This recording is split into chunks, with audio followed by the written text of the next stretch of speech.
오늘 말씀 빌립보서 4장 15절에서 20절 말씀입니다.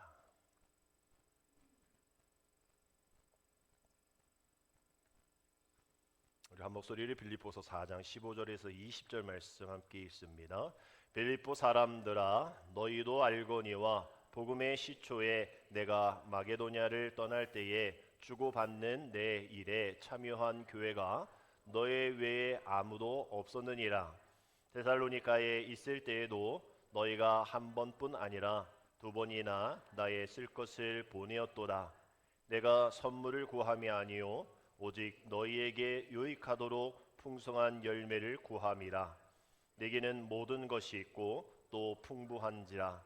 에바브로디도 편에 너희가 준 것을 받음으로 내가 풍족하니 이는 받으실 만한 향기로운 제물이요 하나님을 기쁘시게 한 것이라. 나의 하나님이 그리스도 예수 안에서 영광 가운데 그 풍성한 대로 너의 모든 쓸 것을 채우시리라. 하나님 곧 우리 아버지께 세세 무궁하도록 영광을 돌릴지어다. 아멘. 할렐루야. 우리 11월 둘째 주일에 오신 여러분들을 주님의 이름으로 축복하고 환영합니다. 우리 차가운 가을이 깊어지는 계절이지만 우리 11월은 감사의 계절이기에 신앙의 따뜻함 잃지 마시고 서로에게 힘이 되어지고 또 격려가 되어지는 은총의 11월이 되어지기를 주님의 이름으로 축복합니다.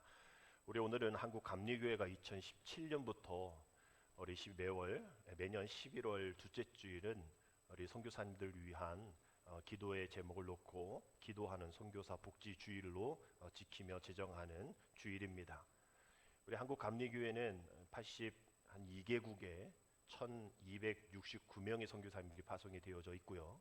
가정으로 보면 한 726가정이 지금 전 세계에서 복음의 증인과 또 복음의 디딤돌 사역을 잘 감당해 주고 계십니다. 예수님께서 제자들에게 마태복음 9장 37절 38절에서 이렇게 말씀하셨죠. 이에 제자들에게 이르시되 추수할 것은 많되 뭐가 적으니?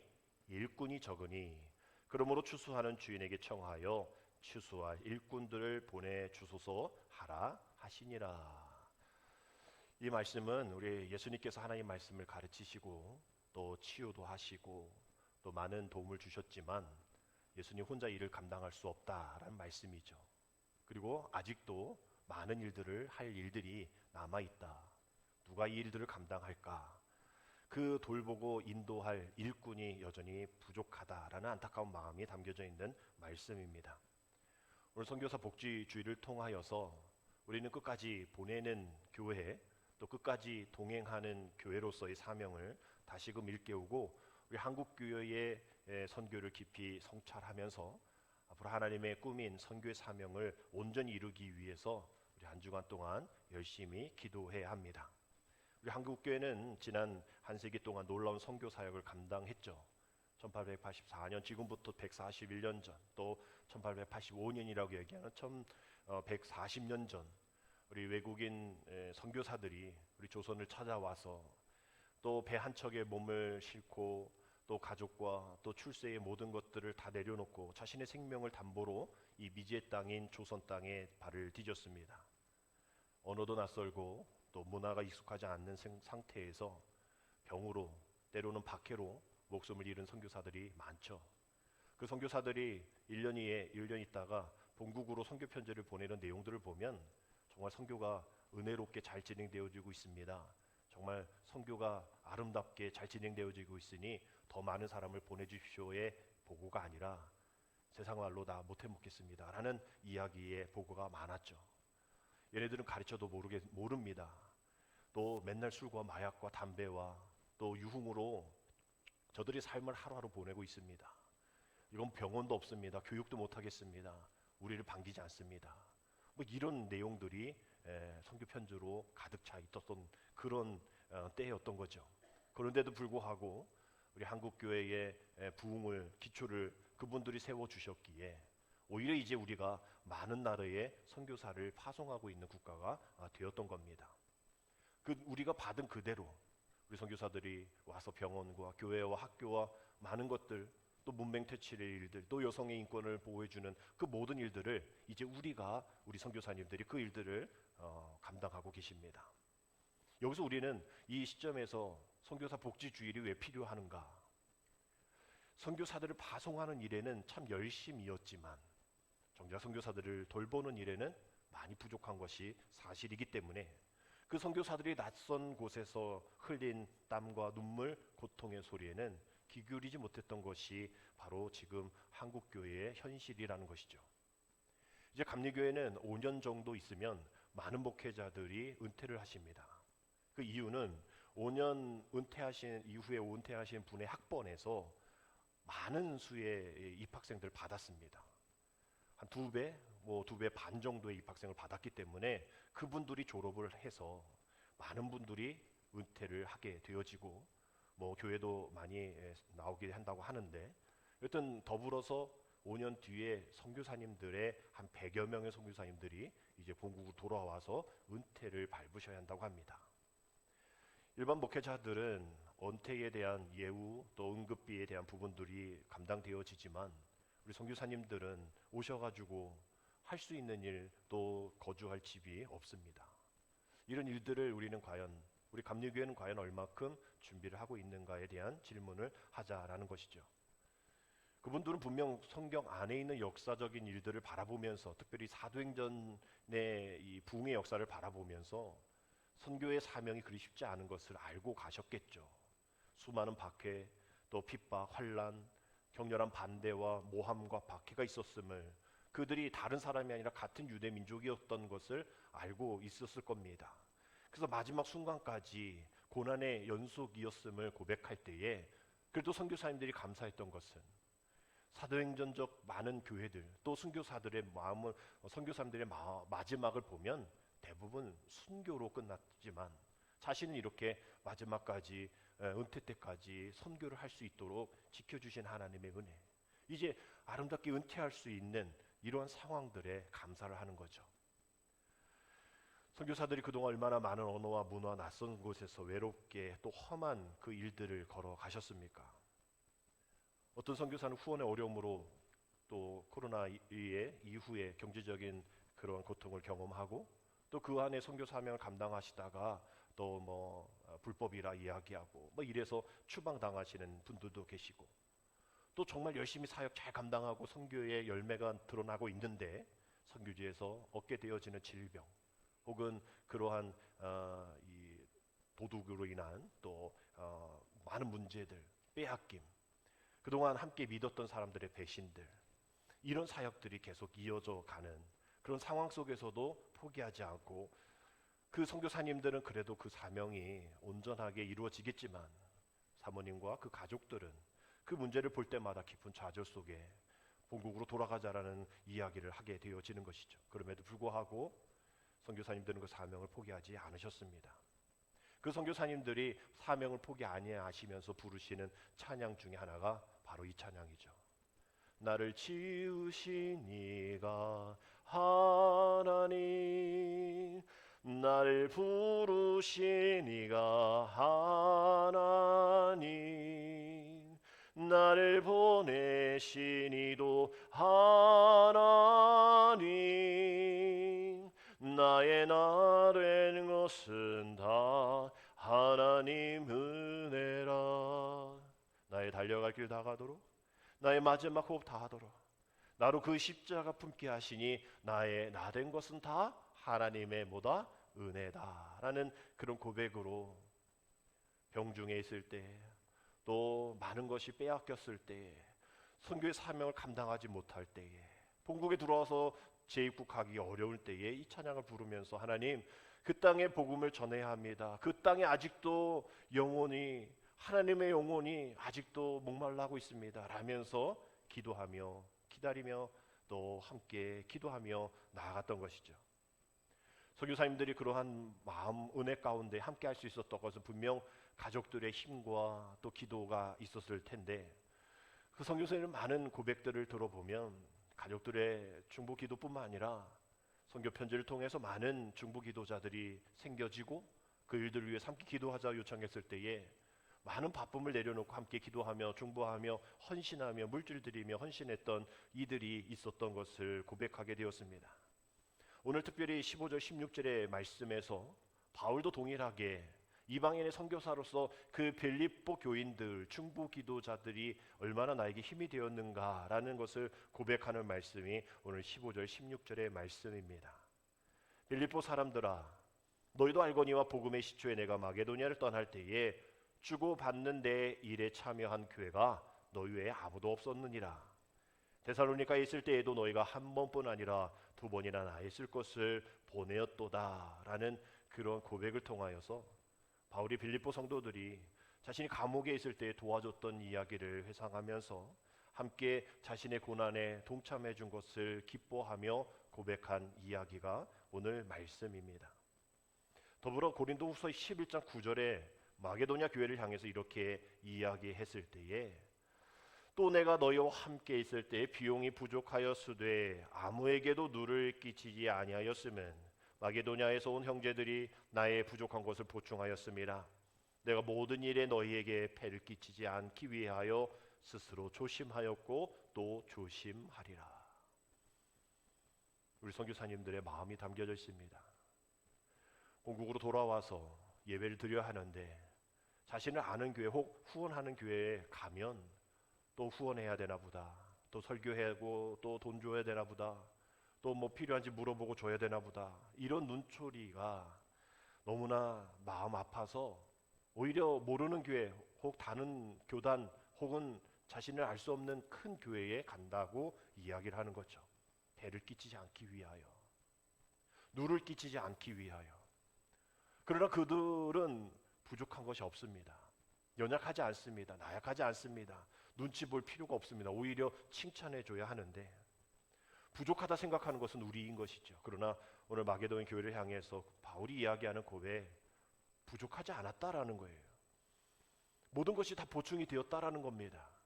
그럼에도 불구하고 우리는 이미 선교사들은 힘들고 어렵고 우리가 도와줘야 될 대상으로 불쌍히 여기는 우리의 마음이 문제인 것이죠. 로마서 16장에도 베베와 브리스게 알라, 마리아, 안드로고니, 유니아 많은 사람들이 자신을 위해 중보하고 기도하고 있었던 것을 우리는 기억합니다. 바울이 빌립보 성도들을 칭찬한 것은 다른 선물 더 많은 후원 바라서가 아닌죠. 그들의 섬김과 헌신이 자신을 채울 뿐 아니라 이것은 자신 외에 오늘 18절 말씀처럼 내게 있는 모든 것이 있고 풍족한지라.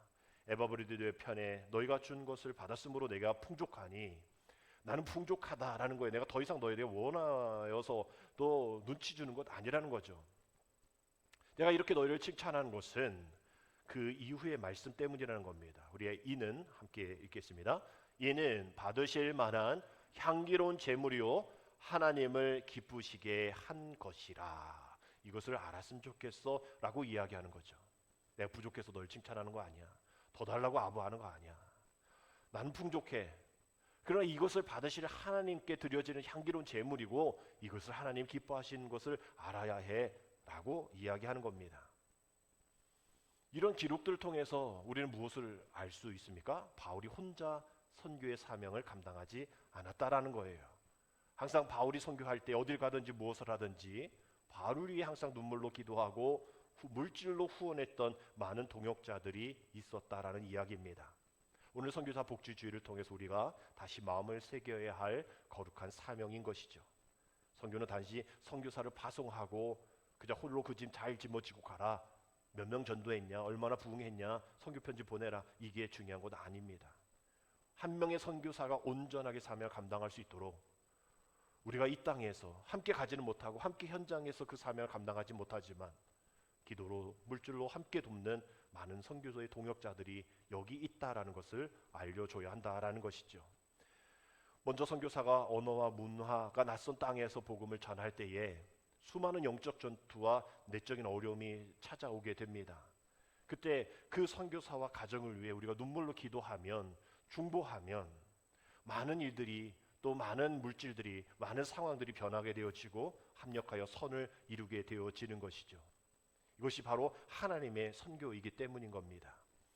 나의 선교가 아니라 하나님의 선교이기 때문에 우리의 섬김이, 우리의 기도가 곧 하나님의 선교를 완성하는 거룩한 디딤돌이 되어진다라는 것이죠.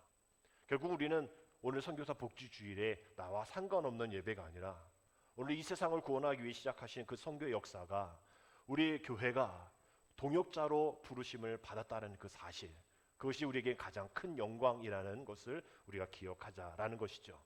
우리 모두가 다 보내는 교회, 그치지 말고 끝까지 함께 동행하는 그런 교회로 세워지기를 원하자라는 거예요. 그래서 우리는 쉼 없이 우리 교회에 함께 후원하는 교회, 또 함께 후원하는 동역교회, 또 여러분들이 알고 있는 그러한 선교사님들, 우리가 눈물로 중보하며 기도할 때에, 선교사님들이 어려움 만나고 힘들 때 누구에게도 말하지 못하는 어려움 속에서 하나님은 우리의 모든 중보기도를 통하여서 그 선교지가, 또 그곳이, 또 교회가, 가정이 아름다운 그러한 선교지로 변화가 되어지고 흔들리지 않는 튼튼한 선교지로 세워지게 될 줄 믿습니다. 이 중보기도가 얼마나 중요한지에 대한 우리 단일 기도회를 통하여 많은 선교사님들의 간증을 들어볼 수가 있었고, 이번 주에도 선교사님의 간증을 들어볼 텐데, 선교사님뿐만 아니라 함께하는 간증의 주인공들의 이야기의 대부분은 많은 문제 속에 있지만 그 문제를 바라보지 않고 그 문제 너머에 또 그 앞서 또 이 모든 것에 함께 하시는 그 하나님, 그 하나님이 이루실 그런 역전의 은혜를 기대하신다, 기대하며 나아간다라는 이야기가 간증의 주된 내용이었습니다. 이런 선교사님들을 살고 위해 우리가 중보 기도하고 있을 때에 우리 선교 현장에 함께하지 못하지만 중보 기도의 능력이 큼을 우리가 믿고 중보 기도하며 나아가는 것이죠. 그 중보 기도가 큼을 고백하는 간증자가 한 명 있었는데, 우리가 토요일과 주일은 집에서 드리기 때문에 우리가 여러분이 다 보셨는지를 확인할 수가 없어요. 그러나 지난 주일에 두 번째 강사로 나오신 이 명성교회 김수연 집사님의 간증이 많은 은혜가 되었습니다. 어제도 마찬가지로 토요일의 간증도 많은 은혜가 되었어요. 정말 여러분들이 어제와 주일 보신 분들 계시겠지만 안 보신 분들은 꼭 다시 제가 강력 추천하니까 꼭 보시고 계속 단일 기도회를 이어가시기를 바랍니다. 우리 김 집사님이 2015년도에 결혼을 한 석 달 앞두고 근무 중인 연구실에 불이 나서 상반신 전체가 불 타는, 그래서 45%의 근육과 또 지방층이 손상이 되어지는 전신 화상을 입으신 분입니다. 사실 전신 화상을 입으면 대부분 사망하시죠. 그러나 이분은 그 사망 속에서 하나님 생명을 이끌어 주셔서 이분은 이렇게 고백했습니다. 하나님께서 자신을 이 교만, 자신 안에 있는 그 교만을 불태우시기 위해서 이러한 화상의 사고를 입게 하셨다 라면서 아가서 4장 7절의 말씀을 인용하셨습니다. 화상으로 불타 있는, 그래도 얼굴은 좀 덜 하시더라고요. 많은 부분이 흠이 있는 자신에게 하나님 말씀하셨다는 거죠. 나의 사랑, 너는 어여쁘고 아무 흠이 없구나. 세상 사람들이 봤을 때, 자기가 봤을 때는 어여쁘지도 않고 흠이 많은 그러한 자신을 이렇게 생명으로 살리신 하나님의 은혜가 무엇인지를 간절히 기도하면서 우리 간증하셨죠. 불이 나고 자신이 중환자실에 들어와 있을 때 의식이 없었던 상황 속에서 가족의 귓속말이 기억이 났다 합니다. 가족의 귓속말은, 너를 위해서 지금 중환자실 밖에서 너를 위해 기도하고 있는 중보 기도자들이 있어, 힘내, 기도가 능력 있어 라는 그러한 이야기. 의식이 없었을 때였지만, 고통으로 힘들었지만 분명히 그 말은 들었다라는 거죠. 그 말로 인해서 든든했고, 하나님은 내가 기도할 수 없는 상황 속에서 누군가를 통하여 기도로 자신을 살리고 계시구나라는 그런 간증을 하셨습니다. 하나님 그 눈물의 기도, 중보 기도 위에 자신의 생명을 붓어 주셨다라는 그런 간증을 하면서 김 지사님 중보 기도를 이렇게 정의를 내리셨어요. 중보 기도는 하나님이 누군가를 살리기 위해 열어두신 어떤 통로다? 생명의 통로다라고 이야기하셨습니다. 고통이 너무나 힘들어서 차라리 죽여달라고, 그러나 죽을 수는 없으니 살려달라고, 죽여달라 살려달라 계속 반복하고 있을 때에 어느덧 병실을 벗어나는 때가 되었어요. 병실을 벗어나면 모든 것이 다 해결될 줄 알았는데 계속된 진통으로 인해서 마약성 진통제를 먹어야 했고, 또 분신 자살로 오해할 수 있었기에 산재 소송을 몇 년 동안 했어야 하는 그런 과정, 그 안에서 사람들의 악함, 또 장애인들을 향한 시선의 그런 부당함들, 또 불안 장애, 불면증, 공황 장애, 대인기피증, 만성 통증 장애로 병원을 나서도 힘든 상황이 계속되었다는 거예요. 그런데 그런 상황 속에서 이전보다 더 간절한 기도가 터져 나왔고, 그래서 자신의 무너뜨리는 것이 그러한 것들이 아니라, 고통이 아니라 이 고통을 자신 안에 있는 하나님의 흔적이다라고 생각을 하니까 힘이 나게 되었고 회복이 시작되었다라는 거예요. 그래서 김 지사님은 또 하나의 정의를 내릴 때에 그 회복의 시작은 내 고통이, 내 아픔이 끝나서 병원에서 당시 이제 병원 안 와도 됩니다라고 이야기하는 그 순간이 아니라, 고통이 어떤 손길로? 하나님의 손길로 느껴지는 순간부터 이 회복이 시작되었다라고 고백을 하고 있는 것이죠.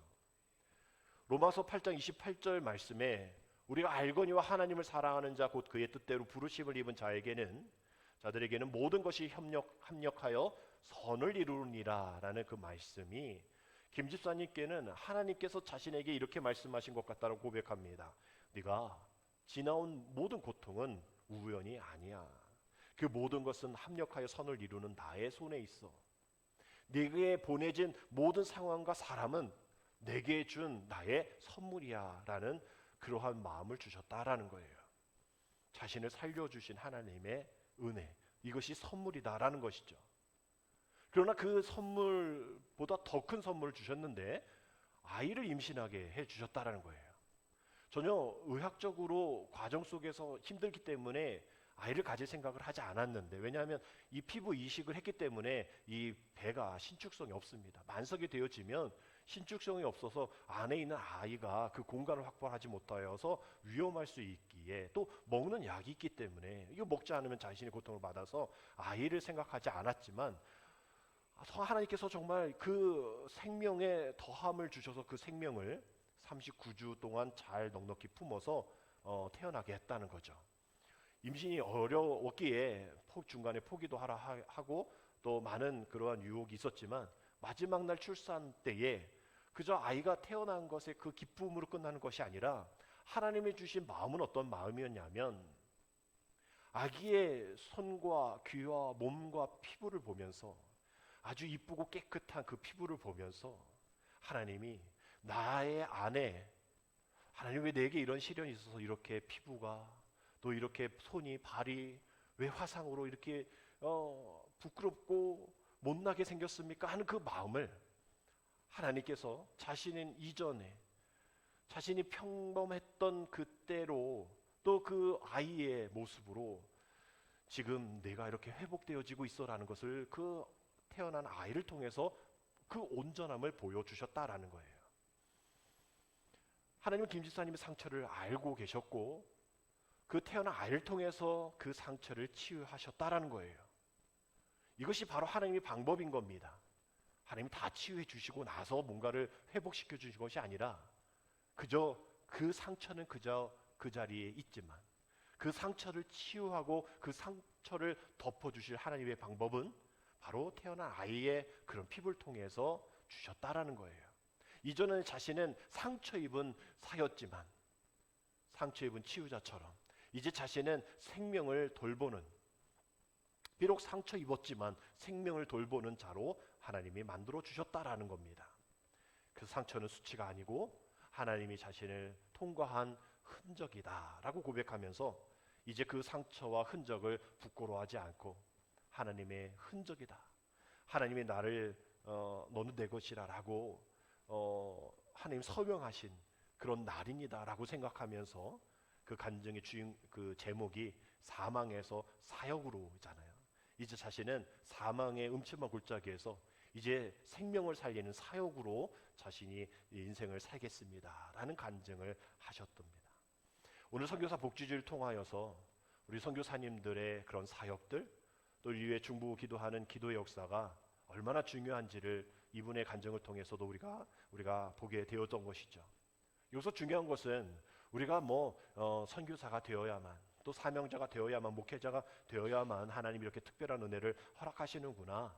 간증의 주인공이 되어서 단일 기도회 강사로 초청되어져야만 할 그런 사람들에게만 허락하여 주시는 것이구나 라는 그런 생각을 할 수 있지만, 우리 모두에게도 각자의 상처가 가득하잖아요. 그 상처를 안고 살아갈 때 하나님이 상처를 없애주십시오라고 기도하잖아요. 그러나 우리는 그 불이 나를 무너뜨린 것이 아니라 그 불을 통과하게 하시는, 그래서 그 불을, 오히려 그 상처를 바라보면서 하나님 나를 이렇게 사랑하고 계시고 내가 이대로 있어서는 안 되겠구나, 나를 다시 일어나게 하시는 하나님의 방법으로 생각한다면 그 하나님의 방식에 우리는 아멘으로 순종할 수밖에 없는 것이죠. 여전히 내 삶에 상처가 있어도 말입니다. 마치 다니엘 3장 17절에 사드락과 메삭과 아벳느고가 간증한 그런 고백처럼, 왕이여 우리가 섬기는 하나님이 계시다면 우리를 맹렬히 타는 풀무불 가운데에서 능히 건져내시겠고 왕의 손에서도 건져내시리다. 하나님의 손에 우리가 건짐을 받고 이 세상의 많은 상처와 아픔 속에서도 우리가 건짐을 받는 것, 하나님이 하나님 되심을 고백할 때에 그 불을 통과할 수 있다라는 그 하나님의 영광의 은혜를 기억할 때에 하나님을 자랑하는 간증의 주인공이 되게 되어지는 것이죠.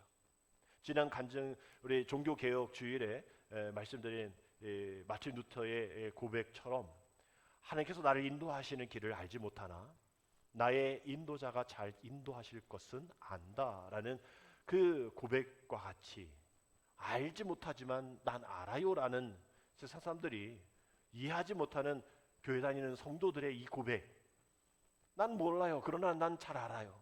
그게 뭐야, 뭔 소리야. 나는 하나님 인도하시는 그게 알지 못하지만 오직 하나님만 알고 계시지만 오직 그가 아시나니 나를 단련하신 후에 전과 같이 승우같이 나를 사용하리라는 말씀처럼, 하나님, 나는 하나님의 그 인도하신 길을 알지 못하지만 나의 나를 인도하시는 분이 누구신지, 나의 인도자가 잘 인도하실 것을 내가 아니 그것으로 충분합니다라는 고백인 것이죠. 이것이 우리의 모두의 마음이기를 축복합니다. 말씀대로 살아내는 매 순간마다 나는 잘 알지 못하지만 나를 잘 아시는 하나님이 나의 모든 것을 이끌어 주시니 나는 그 주님의 길을 걷겠습니다. 내가 그 길을 걸어가야 될 사명자임을 믿습니다 라면서 이 나라를 위해 눈물로 가슴으로 찢으며 기도하며 나를 미워하는 원수에게 하나님 대신하여 긍휼을 베풀기를 구하면서 우리가 간절히 기도할 때에 이 험난한 세상, 웃을 일 없는 세상, 행복하지 않을 것 같은 이 세상이 행복으로 바꿔지게 되어지는 것이죠. 얼마 전에 행복 4.0이라는 책이 출간이 되었습니다. 4.0 이러니까 3.0도 있을 거고 1.0도 있을 겁니다. 이 책에서는 1.0에 대해서는 이렇게 얘기합니다. 행복은 그저 단순하게 내가 그냥 원하고 바라는 것을 얻는 것, 우리 어린아이와 같은 그런 행복이죠. 막 울고 떼쓰면 엄마가 아버지가 주면 받아먹고 그저 행복하다, 이렇게 살아가는 방식들입니다. 행복 2.0은 안과 밖에서 온다라는 거죠. 즉 조건이나 환경에 따라서 행복이 온다라고 생각하는 사람들에 해당되어지는 행복관이죠. 행복 3.0은 사이에서 온다라고 생각하는 겁니다. 관계 속에서 찾아오는 행복을 이야기하는 것이고요. 이 책의 제목인 4.0은 행복은 만들 수 있다라고 생각하는 행복입니다. 즉 행복은 우리가 어떤 악기나 또 자전거, 우리가 또 자동차 운전 그냥은 안 되잖아요. 우리가 부단한 연습을 해야 되고 노력을 통해서 그것을 이룰 수 있고 만질 수 있고 다룰 수 있는 것처럼 행복이라는 것도 우리가 다룰 수 있도록 훈련되어져야 한다라는 거죠. 행복은 만들어져 가는 것이지 우연히 얻는 것 아니다라는 것, 행운하고 다르다라고 얘기를 하는 겁니다. 모든 것을 포기하고 오직 하나님께만 나아가는 그 사명을 붙잡고 누구도 알아주지 않는 선교의 사명을 감당하는 선교사님들은 이 행복 4.0을 바라보면서 선교의 사명을 감당하고 있는 것이죠. 행복할 수 없는, 행복 1.2, 2.0, 3.0이 주어지지 않는 상황 속에서 우리 그 선교의 사명을 감당하는 그 선교사님들과 그 가족들, 그리고 부도행하다고 생각해서 죽는 편이 나을 거라고 생각했던 그러한 김 집사님의 간증과 같이 우리의 삶도 마찬가지로 행복 4.0이 되어지기 위해서 우리는 우리의 일상이 우리의 이 행복을 위해서 훈련되어지고 연습해야 되고 행복이 없다고 좌절하고 원망하고 주저앉아서는 안 된다라는 겁니다. 우리는 또 선교사님들은, 많은 간증의 주인공들은 우리가 이 행복 4.0의 시대를 살아감에 있어서 우리의 주어진 사명을 감사로 감당해야 합니다. 우리가 함께 찬양했던 것처럼 날마다 주를 찬양하겠네. 주의 사랑의 줄로 나를 굳게 메워 주소서. 나는 그렇게 할 수 없습니다. 나는 훈련하지 않으면, 연습할 수 없으면 행복 3.0, 2.0, 1.0으로 내려갑니다. 나는 그냥 앉아서 바다만 먹는 그것이 행복인 걸로 생각하는 삶, 그렇게 살 수밖에 없지만 날마다 하나님 나를 지켜주시고 내가 연습하게 하셔서 무엇이 나를 불행하다고 여기는지, 무엇이 나를 행복하게 여기는지를 분별하고 어떤 자세와 각오로 훈련하여서 우리 시대의 행복 4.0을 완성할 수 있는지 하나님 고민하게 하여 주옵소서라는 우리 기도의 제목이 하나 시작이 되어지는 것이죠. 결국 우리가 하나님이 원하시는 대로, 하나님 원하시는 순방향대로 나아가게 되어지면, 그 과정 속에서 우리가 훈련되어지고 연습한다면 하나님 원하시는 행복으로 나아갈 수 있게 될 겁니다. 그러나 그렇지 않고 돌아서고 또 반대로 가게 되어지면 마치 영어의 이 악이라는 이 EVIL이 거꾸로 읽으면 live, 살다라는 그러한 이 단어가 됩니다. 이것이 우리에게 주는 교훈은 뭡니까? 우리가 거꾸로 살면 죽는다라는 것이고 악이라는 것이죠. 우리 하나님 창조에서 정해놓으신 그 하나님의 창조의 원칙대로, 질서대로 살아가는 것이 우리에게 선인데, 그래서 거슬리며 살아가는 것은 불행이고 악이다라는 것입니다. 그래서 우리 주님도 마태복음 6장 33절에서 그런즉 너희는 먼저 그의 나라와 그의 의를 구하라, 그리하면 이 모든 것을 너희에게 더하시리라 말씀하신 겁니다.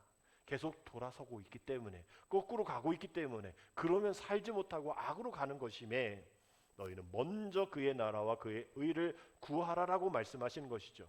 우리가 계속 그 모든 것을 더해주리라, 그 모든 것에 우리가 먼저 나가기 때문입니다. 그러나 성경은 또 주님은 먼저 그의 나라와 그의 의를 구하라고 말씀하십니다. 어떻게 그 먼저 우리의 삶을 하나님에 집중할 수 있고 훈련하며 연습할 수 있는지에 대한 시가 하나 있어요. 시인이면서 순복음대학교 교수이면서 오살리 기도원장님을 영접하신 김상길 목사님이 쓴 그릇이라는 시입니다. 이렇게 되어 있습니다. 비울 줄 모르고 채우기에만 허둥거렸습니다. 남보다 앞서서 수북히 쌓아 놓았습니다. 그 부패하여 냄새나는 떡덩이를 은택의 향기로 알고 이웃을 불러들여 자랑했습니다. 채울 줄 모르고 비우기에만 바둥거렸습니다. 그 귀한 보배들을 실속 없는 선물 그릇을 상하게 하는 티끌로 알고 사람들이 잠든 사이 소리내지 않고 비웠습니다. 별이 만발한 이 새벽 당신의 음성에 잠을 치우고 비로소 눈을 떠 비워서 얻는 것과 채워서 버리는 것을 보았습니다. 이 목사님의 시에서 우리는 우리의 인생이 그릇이라 이야기하면서 비울 줄 모르고 채우기만 했던 우리의 인생, 또한 채울 줄 모르고 계속 비우기만 하는 우리의 인생, 그것을 꾸짖으면서 우리가 어떻게 해야 제대로 채우고 어떻게 해야 제대로 비우는지에 대한 이야기를 하고 있는 겁니다. 이것에 대해서 골로새서 3장 15절 17절은 이렇게 우리에게 권면하고 있죠. 우리 함께 말씀 읽습니다. 그리스도의 평강이 너의 마음을 주장하게 하라. 너희는 평강을 위하여 한 몸으로 부르심을 받았나니 너희는 또한 감사하는 자가 되라. 그리스도의 말씀이 너희 속에 풍성히 거하여 모든 지혜로 피차 가르치며 권면하고 시와 찬송과 신령한 노래를 부르며 감사하는 마음으로 하나님을 찬양하고 또 무엇을 하든지 말에나 일에나 다 주 예수의 이름으로 하고 그를 힘입어 하나님 아버지께 감사하라. 아멘. 무엇이 우리를 제대로 비우지도 채우지도 못하는가? 정말 우리의 마음을 무엇으로 진정으로 채울 수 있을까? 이 골로새 말씀 속에서 그리스도의 평강이 너의 마음을 채우도록 주장해야 한다라고 얘기합니다. 연습해야 된다고, 행복 4.0이 되어야 된다고 이야기하는 것이죠. 우리 주님께서 평강이 우리의 마음을 주장할 때에, 그 말씀이 우리 속에 풍성하게 될 때에 진정한 채움과 진정한 비움의 인생을 살게 된다라는 것이죠. 그럴 때 우리의 입술에서 나오는 소리가 불평이 아니라 감사와 찬양의 신령한 노래다라고 얘기를 하는 것이죠. 오늘 19절 말씀을 다시 한번 함께 읽어보겠습니다. 나의 하나님이 그리스도 예수 안에서 영광 가운데 그 풍성한 대로 너의 모든 쓸 것을 채우시리라. 아멘. 우리 예수님께서 풍성하게 채워주시는 그 평강의 은총이 우리 모두에게, 또 오늘 선교사 복지주의를 통하여 모든 선교사들에게 진정한 만족, 감사, 찬양의 은혜가 있기를 축복합니다.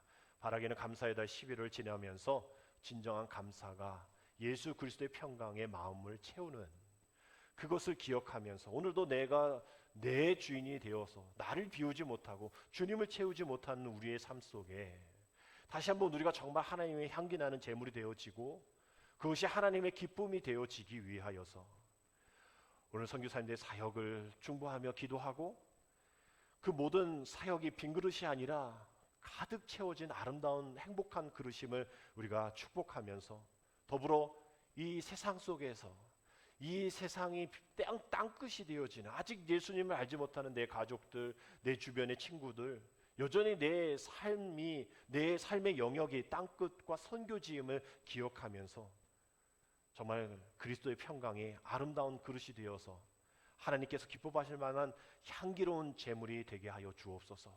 우리가 기도하며 오늘도 그렇게 나아갈 때에 하나님의 은혜가 우리 모든 삶 가운데 가득 퍼지게 될 줄 믿습니다. 향기로운 제물, 하나님의 기쁨이 되어지는 저와 여러분들, 우리 선교사님 되어지기를 주님의 이름으로 축복합니다. 기도드립니다. 오늘도 열방 가운데에 잃어버린 영혼들을 위해 하나님의 마음을 품고 선교 사역을 감당하고 있는 선교사님들을 축복하여 주셔서 귀한 선교 열매를 맺을 수 있도록 하나님 함께 중보하며 기도하게 하시고, 비록 각자의 삶의 모습이 다르지만 그 사명의 마음만큼은 선교사님들과 동일한 마음으로 오늘도 우리의 맡은 사명을 잘 감당하는 우리 모두가 되게 인도하여 주옵소서. 그래야 우리 모두 열방을 향한 하나님의 꿈이 이루어지기 위해 아버지 하나님 선교적인 공동체를 이뤄가기 위해 최선을 다하는 우리 모두 되어질 수 있도록 인도하여 주옵소서. 예수님의 이름으로 감사하며 기도드립니다. 아멘.